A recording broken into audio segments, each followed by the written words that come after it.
Coming from the big brother, the Sony a7 IV, the first thing you notice when picking up the a7CII is that there is less custom buttons available, and most importantly, the joystick is gone. There is still enough buttons available, and Sony lets you customize very freely to achieve the best and most ergonomic shooting experience. So that's what I will talk about in this video, breaking down my set of custom buttons for the best street photography experience, but it is also a very good starting point for any genres of photography. I want my camera to be possible to operate using only one hand, and realistically there is 3 buttons, maybe 4 with the center button, that are easy to access without any risk of losing the grip on the camera. Those are the movie button, the AF on button, and the center wheel left button. So it is crucial for me to assign the most important and the most frequently used settings to them. Less frequently used settings will be assigned to other buttons, not totally randomly, but the order or placement is less crucial, I would say. Really quick mention about my typical shooting and focus mode. I use aperture priority with auto ISO up to 6400. My focus is set to autofocus continuous, and my focus area of choice is zone. Okay, so let's dive into the custom buttons. Movie button, AEL toggle. For photography, I use the movie button to lock exposure. You can always change the metering mode or play with the exposure compensation dial, but still, the quickest way to find a good exposure is pointing the camera where you want the metering to be done, locking exposure, and recompose. AF on button, tracking center fix plus AF on.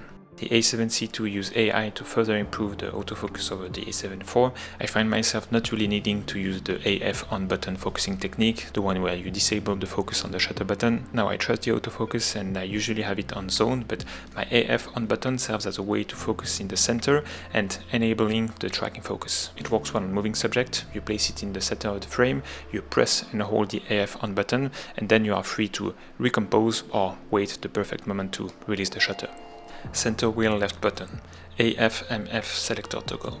I do this to lock my focus point, but more than 90% of the time my autofocus settings do the job pretty well. But when in a tricky situation, maybe shooting through a reflection or when I am using the fishing technique, waiting for a subject to come in the frame, I just have to press this button once to switch to manual focus. I can focus using my autofocus first and then press the button to switch to manual focus and lock my focus point. And then to go back to autofocus, I just have to press the button once more. I prefer using this solution in some situations so I don't have to keep my finger pressed on any button, reducing the stress if I have to wait for a long time.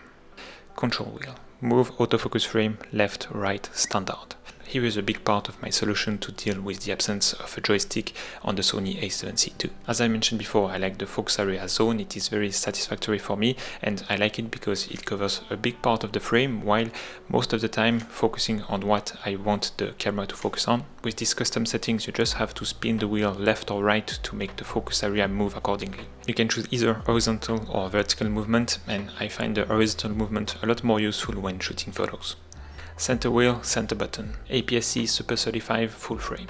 I wish that using that mode was not definitive, giving you the possibility to use the full sensor photo when editing the raw files, but still I use it very frequently. I know I could shoot in full frame and crop in post, but sometimes I need to see the crop in camera to see if the cropped in composition really works. 33 megapixel is a lot, so the files you get taken with the crop mode are still totally usable, and it really helps me to compose better shots. Again, one press to go into the APS-C crop mode and one more press to get out of it. Center wheel, right button, auto ISO, minimum shutter speed. Aperture priority and auto ISO has been my go-to shooting mode for years. Depending on the light available or the lens I am using, I adjust my minimum shutter speed, also on the fly, rather than switching to manual mode when I know that I can reduce my shutter speed because I'm standing still, for instance. I have quick access to this setting. I can reduce the minimum shutter speed, reducing the bump in ISO, resulting to cleaner files, or in the opposite scenario when I know I will shoot more fast-paced, for example like people coming towards me, I can bump that up to freeze the action, embracing a bit more ISO noise. Center wheel, down button, switch to silent mode. The silent mode has its limitation, it's terrible with artificial light and it makes a horrendous jello effect when shooting on the move when the camera is not still, but it can come in handy when you don't want to be noticed or break a genuine moment. One press to activate the silent mode and one more to get out of it. Custom button 1, metering mode. The custom buttons are not really easy to access on the Sony a7CII when shooting one-handed, so I assign settings that I know I change less frequently than the ones I mentioned before. The metering mode is one of them. I have other techniques to achieve the optimal exposure, explained briefly before, but still I like to have access to the metering mode. A good example is when shooting highlight and shadow kind of scene. I can quickly switch to the highlight metering mode in this situation using the custom button 1. Custom button 2, drive mode. Another setting that I very rarely change is the drive mode.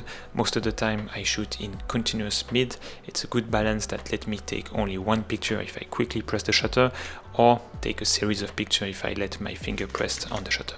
I still like to have access to the drive mode if I am in a situation where I want to increase the speed and maximize the chances of having one frame taken at the perfect timing. Touchscreen, touch focus AE off. That's my last resort when none of the autofocus solutions I talked before are working.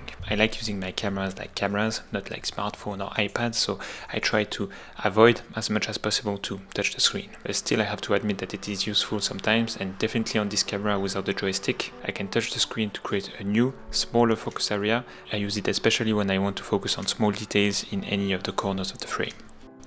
FN button. Here I put other settings that I might change in very unusual situations. I won't go into a lot of details, so here's a picture of how my FN menu looks like. Maybe one mention about the face recognition focus. If I am in a situation where I don't want the camera to identify people and try to focus on their face or on their eye, I can disable that and the focus will just act normally without trying to recognize people. Before I pick this up, I want to quickly share a message from the sponsor of this video, which is myself. On my website I'm selling high quality Lightroom presets. In my latest pack there are 8 colors and 3 black and white premium styles that you can elevate your photos in one click. I've been using them myself for months to edit the pictures you see in these videos and other online platforms. The returns I got from a lot of you who already got the pack has been extremely positive, and I'm super grateful for that. On my website you can also find LUTs and digital zines, which are the best way to support me and the channel at an affordable price. There are already 2 of them available and a lot more will come in the future. So if you want high quality presets compatible with Lightroom Classic and Lightroom Mobile, or you simply want to support the channel, head over to my website. That would mean the world to me, and it helps making these videos even higher quality and more interesting to watch. Okay, so that concludes the video. I hope it was helpful, and looking forward to see your comments, maybe with other ideas, suggestions of how we can even better optimize this setup. Otherwise, thanks a lot for watching and see you next time. Bye.